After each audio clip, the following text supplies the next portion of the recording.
Hello friends, good morning. কেমন আছো সবাই? আশা করছি তোমরা সবাই ভালো আছো। আমিও খুব ভালো আছি। আজ হচ্ছে পুজো চলে এসছে, একদম পুজো, মা দুর্গা চলে এসছে।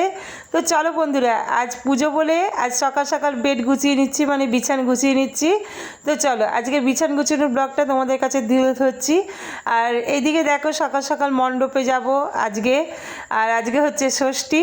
তো এখানে আমি গুছিয়ে নিচ্ছি বিছান, আর সকাল সকাল পুজো দিতে যেতে হবে। তো এখানে বিছানার চাদরটা, একটা যে চাদরটা পাতা ছিল সেই চাদরটা একবার পেতে নিলাম, ঝেড়ে নেবো। তো ঝাড়ার আমার কিছু নেই, তো জানো আমি বিছানার চাদর দিয়েই ঝেড়ে দিই। তো এইখানে এই চাদরটার ওপর শুই, আর এই চাদরটা আর একটা চাদর পাতবো, কারণ হচ্ছে সবাই তো খেলাধুলো করে, ওর জন্য আরেকটা চাদর পেতে দেবো। আর আজকে হচ্ছে পরে ভয়েস দিলাম, কারণ হচ্ছে দেখো পুজো হচ্ছে আর গান হচ্ছে, মাইক বাজছে, বক্স বাজছে।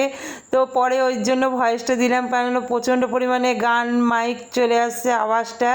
তো এইদিকে দেখো চাদরটা পাতা হয়ে গেল, আর ওইদিকেও চাদরটা পাতা হয়ে যাচ্ছে, আর ওই দিকটা উঠে একটুখানি ধারগুলো গুজে নেবো।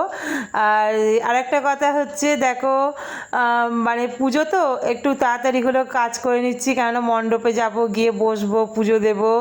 আর তোমরা কারা কারা ঠাকুর দেখতে গেছো কমেন্টে জানাবে, আর কাদের কাদের পাড়ার সামনে পুজো হচ্ছে, মানে বাড়ির সামনে পুজো হচ্ছে, কমেন্ট করবে। তো আমাদের বাড়ির পাশেই পুজো, তাই সকাল সকাল উঠে সব কাজ হয়ে গেছে, এমনকি আমার জল খাবারটাও হয়ে গেছে। এবার বিছানটা গুছিয়ে নিচ্ছি। তো চলো টাটা। আর বেশি বড় করছি না ভিডিওটা যদি ভালো লাগে কমেন্টে জানাবে, লাইক করবে, সাবস্ক্রাইব করবে, আর কমেন্ট করতে যেন ভুলো না। চলো বাই বাই, শুভ ষষ্ঠী, টাটা, বাই বাই।